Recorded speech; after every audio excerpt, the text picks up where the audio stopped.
नमस्कार, आप देख रहे हैं देश की बात और मैं हूं नगमा। दिल्ली के उप मुख्यमंत्री मनीष सिसोदिया से सीबीआई मुख्यालय में पूछताछ चल रही है। ये आबकारी घोटाले का मामला है जिसमें मनीष सिसोदिया का नाम एफआईआर में पहले नंबर पे आरोपी नंबर 1 था, लेकिन उसके बाद आम आदमी पार्टी ने सवाल उठाए थे कि चार्जशीट में उनका नाम क्यों नहीं था। बहरहाल इस घोटाले में मनीष सिसोदिया को सीबीआई ने समन किया था, इसको केंद्रीय गृह मंत्रालय ने मंजूरी दी थी और उसके बाद मनीष सिसोदिया से आज लगभग 7 घंटे से पूछताछ चल रही है।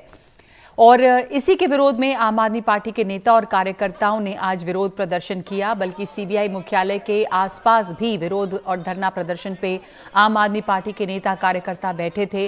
और यहां पे धारा 144 लगाई गई है सीबीआई मुख्यालय के आसपास, इसलिए पुलिस हरकत में आई और कई नेताओं को, कार्यकर्ताओं को हिरासत में लिया है, जिनमें शामिल हैं संजय सिंह, दिनेश मोहनिया, गोपाल राय, सरिता सिंह और लगभग 50 लोग हिरासत में लिए गए हैं, जिन्हें की फतेहपुर बेरी थाने में रखा गया है। सीबीआई के दफ्तर पहुंचने से पहले मनीष सिसोदिया राजघाट भी गए और वहां जाकर गांधी जी का आशीर्वाद लिया। राजघाट से निकलकर कार्यकर्ताओं को संबोधित किया और कहा कि उनके ऊपर लगाए गए तमाम आरोप झूठे हैं और वो जेल जाने से नहीं डरते। मनीष सिसोदिया से 2 डेप्यूटी एसपी और जांच से जुड़े अन्य अफसर पूछताछ कर रहे हैं। ये जो पूछताछ है वो कैमरे के सामने की जा रही है। जो सूत्र हैं उनकी जानकारी के मुताबिक जांच अधिकारी सिसोदिया से पूछताछ के दौरान डॉक्यूमेंट्री एविडेंस, इलेक्ट्रॉनिक और डिजिटल एविडेंस यानी कि सबूत दिखा रहे हैं। उन्होंने अपने साथ ये तमाम एविडेंस जो है वो रखी है। तो आपको हम एक बार सुनाते हैं कि मनीष सिसोदिया इसके पहले जब सीबीआई दफ्तर पहुंचे थे, उसके पहले वो जब राजघाट गए तो निकलकर अपने समर्थकों को जब उन्होंने संबोधित किया तो क्या कहा है। ये झूठे आरोपों पे जो जेल में भेजने की तैयारी चल रही है, इससे घबराने वाली है। मनीष सिसोदिया संघर्ष कराओ। और देखिए ये लोग जेल भेज क्यों रहे हैं, ये मुझको जेल भेज क्यों रहे हैं, झूठे आरोप लगा क्यों रहे हैं, ये सीबीआई की ईडी की इंक्वायरी हो क्यों रही है। इनको भी पता है हमने कुछ गड़बड़ी नहीं की, लेकिन इसलिए कर रहे हैं। ये सारी जेल की साजिशें, ये सारी सीबीआई और ईडी की साजिशें रची इसलिए जा रही हैं क्योंकि इनको अरविंद केजरीवाल जी से डर लगता है।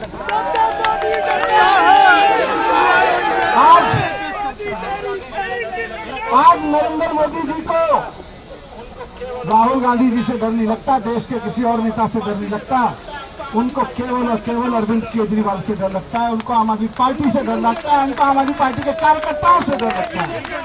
इन सारे उतार चढ़ाव में एक बात मैं कहना चाहता हूं कि मेरी वाइफ ने मेरा हमेशा साथ दिया। बहुत बढ़िया। मेरे परिवार ने हमेशा, आपके बड़े परिवार और छोटे से परिवार दोनों ने बहुत साथ दिया है। जब मैं एक टीवी चैनल में नौकरी करता था, अच्छा खासा प्रमोशन मिलता था, अच्छी सैलरी आती थी, लेकिन मैं सब कुछ छोड़ छाड़ के अरविंद केजरीवाल जी के साथ आ गया, उनके साथ में जाके झुग्गियों में काम करने लगा। उस वक्त मेरी वाइफ ने मेरा सबसे ज्यादा साथ दिया। आज जब ये जेल भेज रहे हैं मुझको, मेरा एक बेटा है जो यूनिवर्सिटी में पढ़ता है और मेरी वाइफ घर पे अकेली रहेगी, वो आजकल बहुत बीमार रहती है। तो मनीष सिसोदिया ने लोगों से अपील की है। मनीष सिसोदिया थोड़े भावुक थे और लोगों से उन्होंने ऐसे बात की जैसे कि उनके परिवार का हिस्सा हैं और कहने लगे कि उनकी पत्नी जो हमेशा उनका साथ देती रही हैं, इस समय वो अकेली हैं, उनका ध्यान रखने के लिए कहा है। उन्होंने स्कूल के बच्चों को भी संबोधित किया है और कहा है कि ध्यान लगाकर वो पढ़ाई करें। लेकिन बीजेपी के संबित पात्रा ने सिसोदिया पर निशाना साधते हुए कहा कि घोटालों के बाद से आम आदमी पार्टी के नेता बौखलाए हुए हैं। जब से ये एक्साइज घोटाला, शराब घोटाला आम आदमी पार्टी और मनीष सिसोदिया ने किया है, तब से हमने देखा है हर विषय पे आम आदमी पार्टी ने बात किया है। बस जो मेन विषय एक्साइज पॉलिसी का है कि आपने अपने मित्रों का 144 करोड़ रुपया क्यों माफ किया, आपने ये एक्साइज पॉलिसी इतना अच्छा था तो इसे वापस क्यों लेना पड़ा, कार्टेलाइजेशन आपने अलाउ क्यों किया, इन प्रश्नों का कोई उत्तर मनीष सिसोदिया जी ने या आम आदमी पार्टी ने नहीं दिया है। एक बात तो स्पष्ट है कि सच्चाई को छुपाने की होड़ में आम आदमी पार्टी इस पूरे जश्न भ्रष्टाचार में लगी हुई है और एक इवेंट मैनेजमेंट के रूप में काम कर रही है।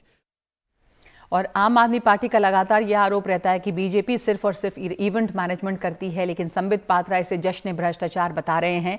बहरहाल एक दूसरे पर आरोप लगा रहे हैं, ये कोई नई बात नहीं है, लेकिन कोर्ट में क्या होता है, सबूत कितने पुख्ता हैं, इसी के आधार पर तय होगा कि मनीष सिसोदिया क्या साबित हो पाएंगे कि उनके ऊपर किसी तरह का कोई जो आरोप है वो सच है, क्या साबित हो पाएंगे। ये आरोप हमारे साथ इस वक्त मौजूद हैं मेरे सहयोगी मुकेश सिंह सेंगर, जो सीबीआई मुख्यालय पे मौजूद हैं।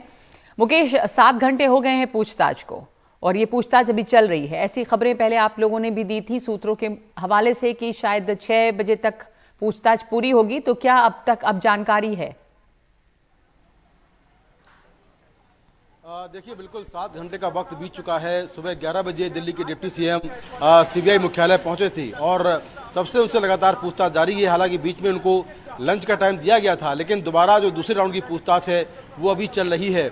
और अभी जो सीबीआई के अधिकारी हैं वो फिलहाल ये नहीं बता रहे हैं कि पूछताछ के बाद क्या वो दिल्ली के डिप्टी सीएम को अरेस्ट करेंगे या पर उनको पूछताछ के बाद छोड़ दिया जाएगा। लेकिन फिलहाल अगर हम अभी की बात करें तो उनसे पूछताछ के लिए जो सीबीआई के एसपी हैं जो इस केस की जांच कर रहे हैं और उनके साथ में 2 डिप्टी एसपी हैं और वो पूछताछ कर रहे हैं। इसके साथ में जो पूरी पूछताछ है उसकी वीडियोग्राफी कराई जा रही है। ये जो पूरा मामला है, अगर हम इसकी मामले की बात करें तो सीबीआई ने 19 अगस्त 2022 में केस दर्ज किया था। ये आबकारी पॉलिसी 2021-22 की थी जिसमें कथित तौर पर घोटाला हुआ था। तो केस दर्ज करने के बाद एक बार दिल्ली के डिप्टी सीएम से सीबीआई ने पूछताछ की थी। हालांकि तब ये केस शुरुआती दौर में था, यानी कि इस केस की जांच शुरुआती दौर में चल रही थी। लेकिन अब जब दूसरे राउंड की पूछताछ हो रही है तो इस केस में कई अहम बातें ऐसी हैं जिनके बेसिस पर सीबीआई पूछताछ कर रही है। सबसे बड़ी बात यह है कि तब से लेकर अब तक सीबीआई इस केस में कई आरोपी गिरफ्तार कर चुकी है और कई आरोपियों से पूछताछ के बाद दिल्ली के डिप्टी सीएम का नाम भी उस पूछताछ में आया है।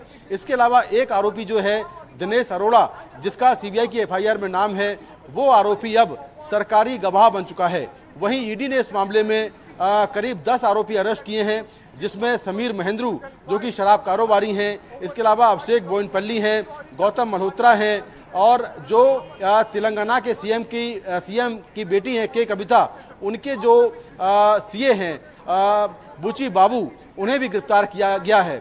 इसके पहले कुछ दिन पहले सीबीआई ने दिल्ली के मुख्यमंत्री अरविंद केजरीवाल के पीए विभव से पूछताछ की थी और उसके पहले तिहाड़ जेल जाकर दिल्ली सरकार के मंत्री सत्येंद्र जैन से पूछताछ की थी, क्योंकि जो आबकारी पॉलिसी बनी थी उसमें जो मनीष सिसोदिया जो आबकारी मंत्री हैं, उनके अलावा कैलाश गहलोत और सत्येंद्र जैन का भी इसमें काफ़ी भूमिका थी बनाने में। और ये भी कहा गया कि जब ये आबकारी पॉलिसी बनी तो आबकारी पॉलिसी को कुछ इस तरह बनाया गया कि जो बड़े शराब कारोबारी हैं उनको फायदा हो और इसके बदले बड़े शराब कारोबारियों ने दिल्ली सरकार या यूँ कहें कि जो आम आदमी पार्टी है उसको काफ़ी मोटा कमीशन दिया।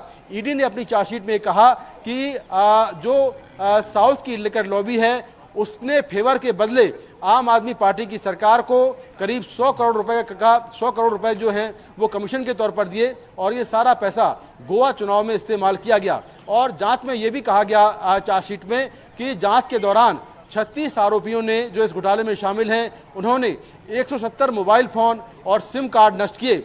इसी तरह दिल्ली के सीएम मनीष सिसोदिया ने जांच के दौरान 7 मोबाइल फोन और सिम कार्ड नष्ट किए। तो जो नई चीजें आई हैं, जो डिजिटल एविडेंस आए हैं, जो डॉक्यूमेंट्स आए हैं और जो आरोपियों के स्टेटमेंट हैं, उनके बेसिस पर अब सीबीआई जो दिल्ली के डिप्टी सीएम हैं उनसे पूछताछ कर रही है, उनको कन्फ्रंट करवा रही है। और अगर ऐसा लगता है कि सीबीआई के पास गिरफ्तारी के लिए काफी स्ट्रांग ग्राउंड है तो सीबीआई दिल्ली के डिप्टी सीएम को गिरफ्तार कर सकती है या फिर हो सकता है कि पूछताछ के बाद उनको आज छोड़ दिया जाए। जी, धन्यवाद आपका। लेकिन क्या कोई अंदाजा है कि पूछताछ अभी और लंबी चलेगी मुकेश? ये लग नहीं रहा है कि अभी मतलब कुछ कहा नहीं जा सकता। पूछताछ तो लंबी भी चल सकती है, हो सकता है देर रात भी ये खिंचे। देखिए, आमतौर पर जो सीबीआई या ईडी पूछताछ करती है वो रात में 8 बजे या 9 बजे तक पूछताछ करती है और 9 बजे तक जो आरोपी है उसको छोड़ देती है और उसके बाद जो आरोपी है वो सीबीआई मुख्यालय से जा सकता है।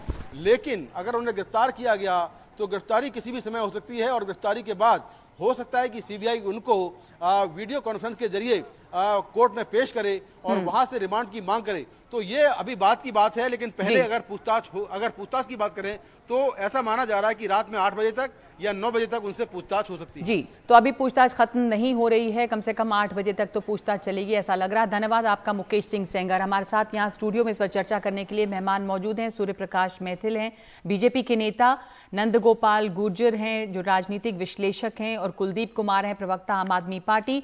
आप तीनों का धन्यवाद शामिल होने के लिए। कुलदीप जी, लग रहा है कि पूछताछ के बाद गिरफ्तारी हो सकती है। आप लोग लगातार ये बता रहे हैं, काफी समय से आम आदमी पार्टी इस बात का डर जता रही है, लेकिन मुकेश सेंगर जो हमारे सहयोगी बता रहे थे कि इस दफा सबूत भी काफी पुख्ता है। सीबीआई ने तमाम सबूत जुटाए हैं, अब वीडियो एविडेंस है और डिजिटल एविडेंस है, डॉक्यूमेंट्रीज हैं, तो वो उसको दिखा दिखा के काउंटर किया जा रहा है। तो ऐसा लग रहा है कि सबूत जो है वो पुख्ता है और गिरफ्तारी हो सकती है। कुलदीप जी, आपकी आवाज नहीं आ रही है। नगमा जी, आवाज आ रही है मेरी? अभी आ रही है जी, बिल्कुल। नगमा जी, मेरे पास तो हमारे पास तो पूरी सूत्रों से खबर है कि आज उनको गिरफ्तार किया जाएगा, क्योंकि देखिए भारतीय जनता पार्टी और नरेंद्र मोदी जी आज बहुत बुरी तरह डर चुके हैं, और आम आदमी पार्टी का पूरे देश भर में जो ग्राफ बढ़ रहा है, अरविंद केजरीवाल जी की लोकप्रियता बढ़ रही है, उससे आज पूरी तरह से मोदी जी बौखलाए हुए हैं। और मनीष सिसोदिया जी उस पार्टी के एक महत्वपूर्ण पद पर है, और साथ साथ एक पार्टी क्या के ग्राफ बढ़ गया आम आदमी नेता पार्टी हैं। का इस समय पे ऐसा, जिसकी वजह से मोदी जी प्रधानमंत्री देश के और बीजेपी जो कि देश के ज्यादातर राज्यों में जिनकी सरकार है, मतलब आम आदमी पार्टी यहाँ दिल्ली में है, पंजाब में है, पर ऐसा क्या आपको लग रहा है कि आप लोगों ने किया जिससे कि बीजेपी इतना डर गई? नगमा जी, आज भारतीय जनता पार्टी को राहुल गांधी डर लगता है, आज भारतीय जनता पार्टी को अरविंद केजरीवाल से डर लगता है, क्योंकि राहुल अरविंद गांधी से डर केजरीवाल नहीं जी लगता ने उनको?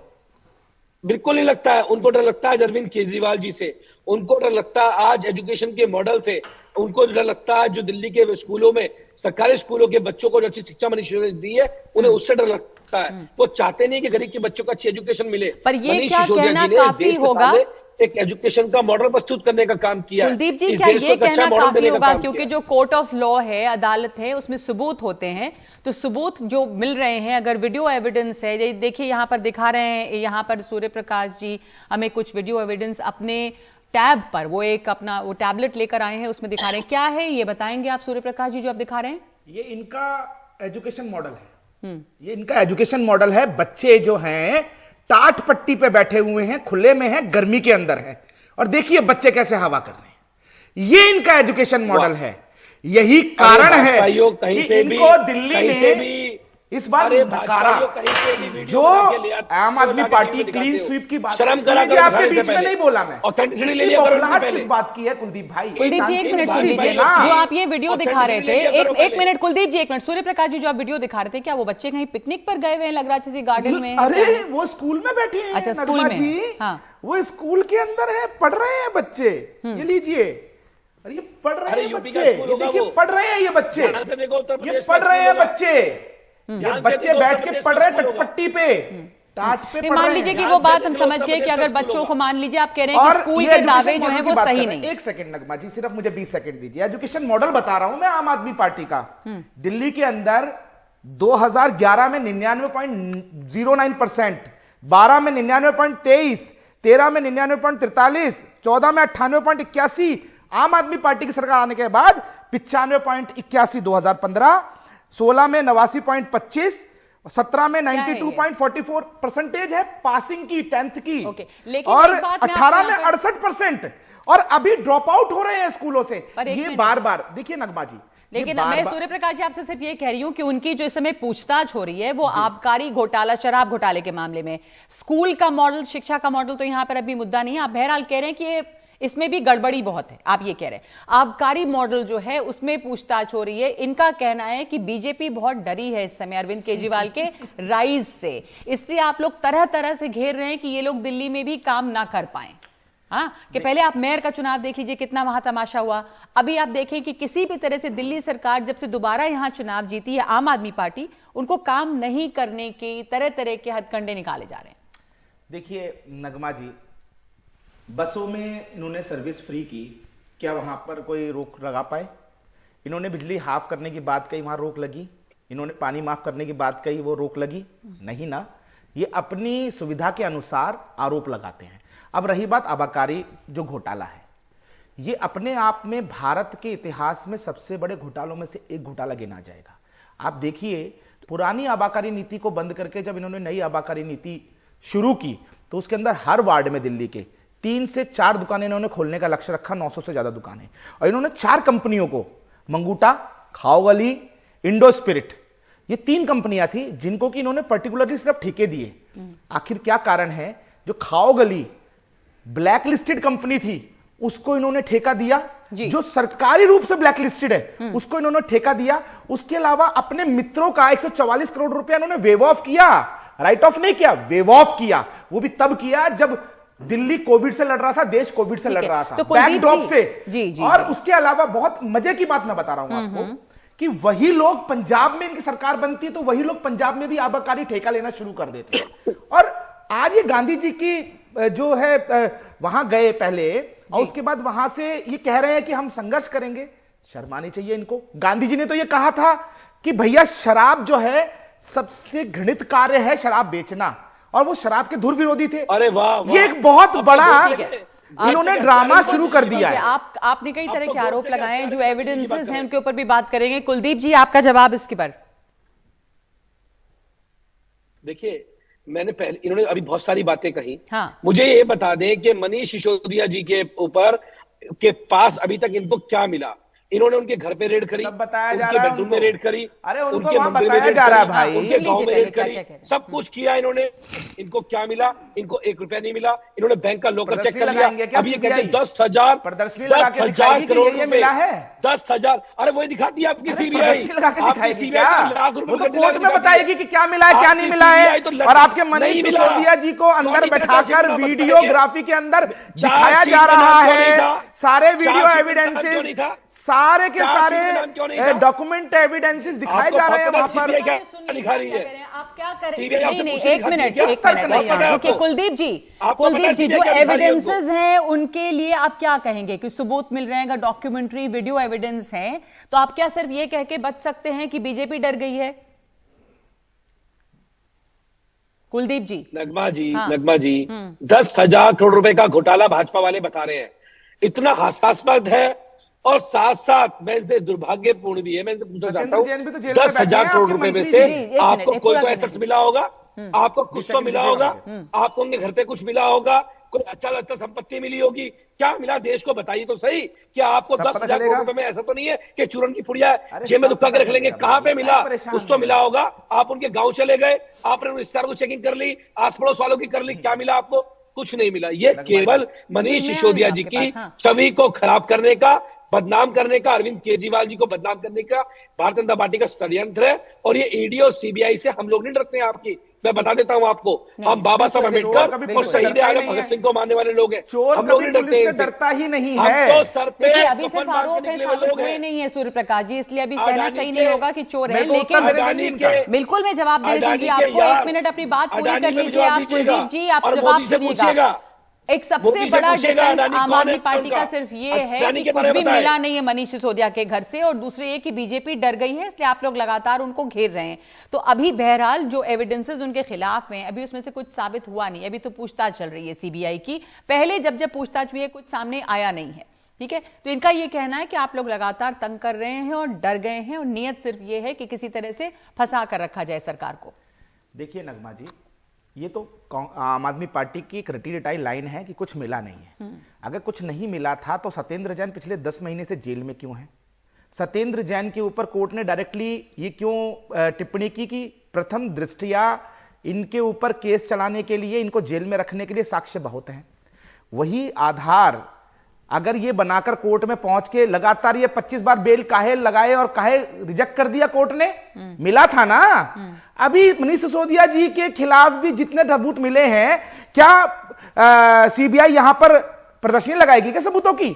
अरे सबूतों को जहां दिखाना है, जहां बताना है वहां बताएगी ना, वहां बताएगी भी, जेल भेजेगी भी, और उसके अलावा कोर्ट में गिल्टी भी आप लोग साबित होंगे, आप लोग जेल भी जाएंगे। दिल्ली की जनता के जो पैसे की आपने लूट की है, एक एक पैसा आपसे वसूला जाएगा। बिल्कुल, आप बिल्कुल, दिल्ली पर की ये- जनता के आधार पर 100 करोड़ रुपया सूर्य ले जाकर प्रकाश जी, आप गोवा एक के जवाब चुनाव सुन में लीजिए बर्बाद कि कर ये दिए। कोर्ट में क्या होगा आगे हम देखेंगे। अभी एक पर एक के बाद एक जो उनके ऊपर आरोप हैं वो सामने रखे जा रहे हैं। नंदगोपाल गुर्जर, आप राजनीतिक विश्लेषक के तौर पर इस हंगामे को कैसे देखते हैं? जाहिर है कि कुछ ना कुछ तो गलत रहा होगा जो ये आरोप लगे हैं। अभी आरोप साबित नहीं हुए हैं, बीजेपी घेर रही है लगातार कि इन लोगों ने कितना बड़ा घोटाला किया है। इनका कहना है कि हम तो शहीद हैं, भगत सिंह के अनुयायी हैं, हमने तो कुछ गड़बड़ किया नहीं, पर हमें सिर्फ तंग कर रहे हैं, देखिए हम शहीद हो गए। आप इस पूरे ड्रामे को कैसे देख रहे हैं? ड्रामा मैं इसलिए कह रही हूं कि ये जो पॉलिटिकल ड्रामा चल रहा है लगातार बीजेपी और आम आदमी पार्टी के बीच। नगमा जी, जहाँ तक आम आदमी पार्टी की बात है, वो आंदोलन से उपजी हुई पार्टी है, और आंदोलन जिस समय अन्ना जी का था तो उस समय सभी लोगों ने एक आशा की किरण, दिल्ली की जनता, क्योंकि भारतीय जनता पार्टी और कांग्रेस दोनों के शासन से या उनके जो भी वर्किंग थी उससे दुखी थी, परेशान हो गए पर हाँ। उस समय जिस समय आंदोलन था उस समय आम आदमी पार्टी के नेता भी इसी तरीके से, जो उस समय सरकार में लोग हुआ करते थे, उनके ऊपर आरोप लगाया करते थे, और वह उसी के बिहाफ पे कांग्रेस की गवर्नमेंट भी सत्ता से बाहर हुई। लेकिन दो बातें मैं इस विषय में कहना चाहूंगा। आंदोलन से उपजी पार्टी है, सुचिता की और ईमानदारी की और एक बड़े आदर्श की बात करके सत्ता में आई है, और दिल्ली की जनता को वाकई उन पर विश्वास था, जो जबरदस्त मैंडेट मिला है। मैंडेट मिला है। लेकिन दो बातें वो भूले हुए हैं। सबसे पहले तो आज जो मनीष सिसोदिया जी हैं, आज राजघाट वो चले गए हैं। जब परेशानी आएगी गांधी जी तभी याद आएंगे क्या? उन्होंने अपने दफ्तरों से गांधी जी की फोटो हटा दी। गांधी जी के नाम से आंदोलन हुआ, गांधी जी के नाम से ही अन्ना जी गए, अरविंद केजरीवाल साहब गए, और सभी जितने बड़े नेता थे गांधी जी के नाम पे आंदोलन करके आज सत्ता में आए। नंबर 1। दूसरी बात, जहां तक ये आज जो जुलूस के रूप में, ठीक है, मैं ये कहूंगा कि भारतीय जनता पार्टी राजनीतिक रूप से जबरदस्ती उन्हें फंसाना चाहती है या उनके प्रति कोई भी गलत भावना रखती है, लेकिन क्या किसी पर सीबीआई, कम से कम कहीं तो आपको विश्वास करना होगा। कोर्ट पे और सीबीआई पे विश्वास जरूर करना होगा। देश को चलाना है तो उसमें आपको इन दोनों ही चीजों पे फेथ करके चलना होगा। आज आप विजय जुलूस के रूप में सीबीआई ने बुलाया है तो कोई ना कोई फैक्ट होंगे, और फैक्ट नहीं होंगे तो आम आदमी पार्टी के जितने नेता हैं, बहुत वरिष्ठ गिरफ्तारी ब्यूरोक्रेट्स होगी, ये साफ लग रहा है, हैं, ब्यूरोक्रेट हैं, वो कोर्ट में जाके एफआईआर कैंसिलेशन करा सकते थे। फेस करना है, लेकिन विजय जुलूस आप तब बनाए। एक और बात है कि एफआईआर में उनका नाम फर्स्ट आरोपी के नाम पे था, लेकिन बाद में चार्जशीट में नाम नहीं था मनीष सिसोदिया का। लेकिन तो आम आदमी पार्टी लगातार उठाती रही। सप्लीमेंट्री चार्जशीट कोई भी इन्वेस्टिगेटिंग एजेंसी कोर्ट में दाखिल कर सकती है, और सीबीआई, ये मानना पड़ेगा, लोग कुछ भी कहें, देश की सबसे बड़ी इन्वेस्टिगेटिंग एजेंसी है, और वो किसी के ज्यादा दबाव में आने वाली तो ये नहीं। लग रहा है आपको कि पूरी तरह से अब तय है एक मामला, ये घिर चुके हैं सिसोदिया, गिरफ्तारी तो होगी उनकी। नेचुरली यदि दोबारा सिसोदिया साहब को बुलाया गया है तो उनके पास नेचुरली फैक्ट होंगे, अन्यथा फैक्ट नहीं होते तो आम आदमी पार्टी और माननीय सिसोदिया साहब कोर्ट में जाके एफआईआर कैंसिलेशन के कितनी लिए मुश्किल बढ़ती है सिसोदिया की गिरफ्तारी से? अगर गिरफ्तार हो जाते हैं तो आम आदमी पार्टी के लिए यहाँ दिल्ली में क्या वो तो उसको दिल्ली एक की बहुत जनता बड़ा के लिए भी दुर्भाग्य है। बिल्कुल एक दुर्भाग्य मंत्री है। पहले बैठे हुए हैं, एक मंत्री और जेल में जाएंगे, तो सीएम, तो कैसे दिल्ली के जनता को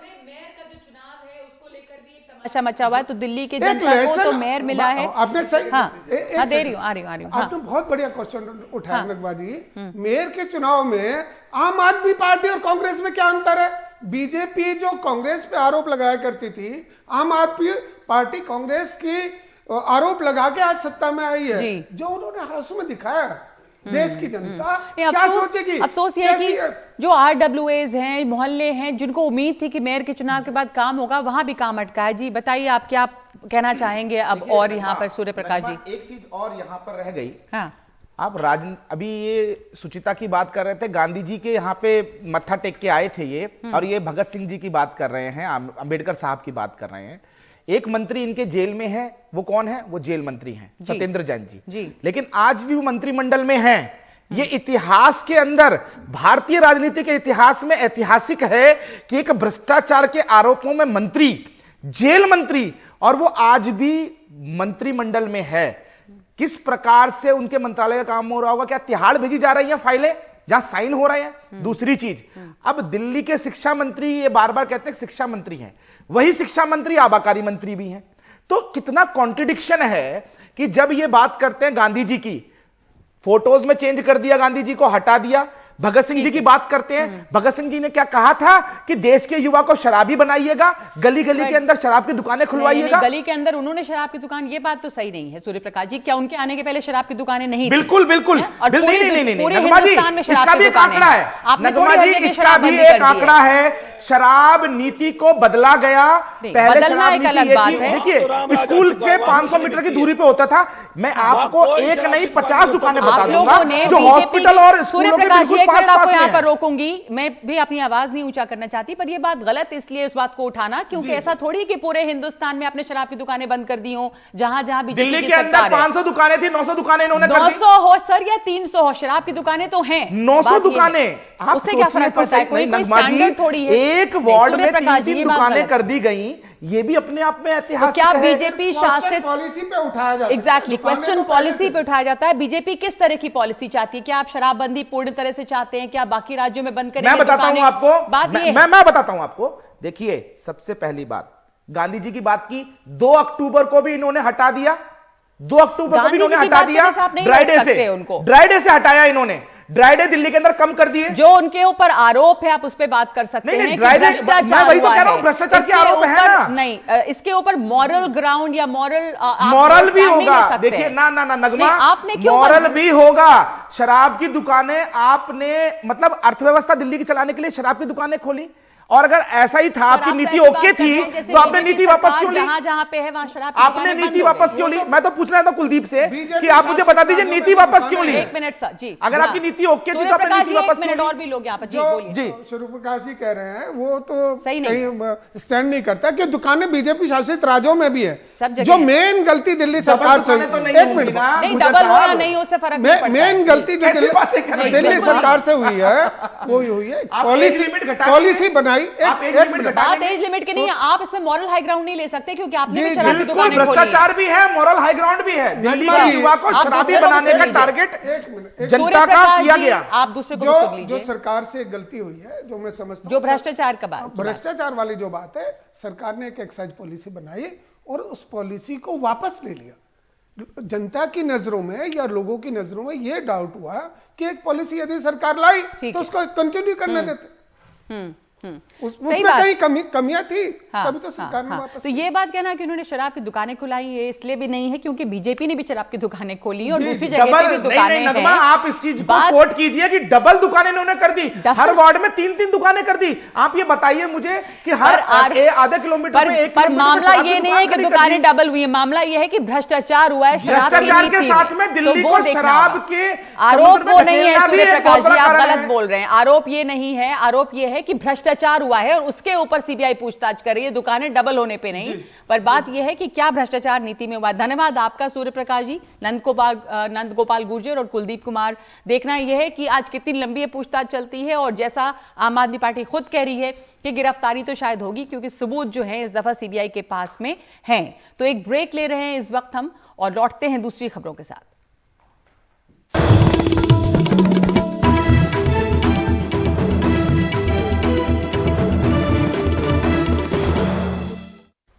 छत्तीसगढ़ की राजधानी रायपुर में कांग्रेस महाधिवेशन जो पिछले 2 दिनों से चल रहा था उसका आज समापन हो गया है और आज राहुल गांधी ने कांग्रेस अधिवेशन को संबोधित करते हुए कहा है कि भारत जोड़ो यात्रा के दौरान बहुत कुछ सीखा, पूरे देश से जान पहचान हुई। उन्होंने बीजेपी पर निशाना साधते हुए कहा कि वो लोग सत्ताग्राही हैं और हम सत्याग्रही हैं।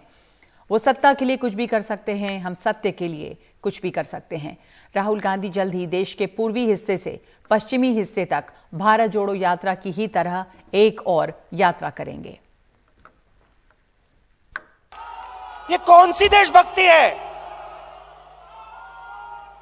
जो आपसे कमजोर है उसको आप मारो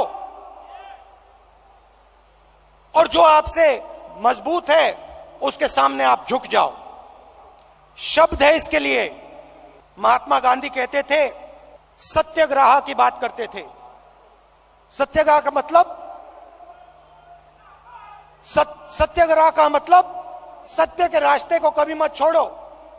इनके लिए एक नया शब्द है, आरएसएस बीजेपी वालों के लिए, हम हैं सत्याग्राही, वो है सत्ताग्राही। ये सत्ता के लिए कुछ भी कर लेंगे, ये किसी से भी मिल जाएंगे, किसी के सामने झुक जाएंगे सत्ता के लिए। हमें अपने गिले शिकवे अलग करने पड़ेंगे, एकजुट होकर लड़ना पड़ेगा। हमसे उम्मीदें हैं, ये उम्मीद है कि हम एकजुट हों, कि जितनी भी पार्टियां हैं, जितने भी दल हैं, जितने भी लोग हैं जिनकी विचारधारा इनसे विपरीत है, वो आगे आए, एकजुट होकर लड़ें। सबसे उम्मीद है, लेकिन सबसे ज्यादा उम्मीद कांग्रेस पार्टी से है आज। और मैं जानती हूं कि हम इस उम्मीद पर खरे उतर सकते हैं कि आपकी मेहनत से, हमारी मेहनत से, हमारी एकजुटता से, हमारे समर्पण से और अपने संविधान के प्रति हमारी निष्ठा से हम सब इस काम को करके दिखा सकते हैं। जम्मू कश्मीर के पुलवामा में संजय शर्मा नाम के एक शख्स की आतंकियों ने हत्या कर दी है। ये टारगेटेड किलिंग की कड़ी में एक और हत्या है। संजय शर्मा पर आतंकियों ने बाजार जाते वक्त हमला किया है। पुलिस के मुताबिक मृतक संजय शर्मा बैंक की सुरक्षा में तैनात थे। साथ ही पुलिस ने यह भी बताया है कि मृतक कश्मीरी हिंदू था और आतंकियों ने उसकी पहचान कर उस पर हमला किया। इसे ही टारगेटेड किलिंग कहते हैं। जैसा कि कश्मीर में पिछले दिनों लगातार देखा जा रहा है कि पहचान करके बेकसूरों पर हमला किया जा रहा है, उन्हें मारा जा रहा है। इसी हमले में उनकी मौत हुई है। हत्या के बाद उनके घर पे मातम है। सुरक्षा बल इलाके में बैरिकेडिंग करके आतंकियों की तलाश में जुटी हुई है।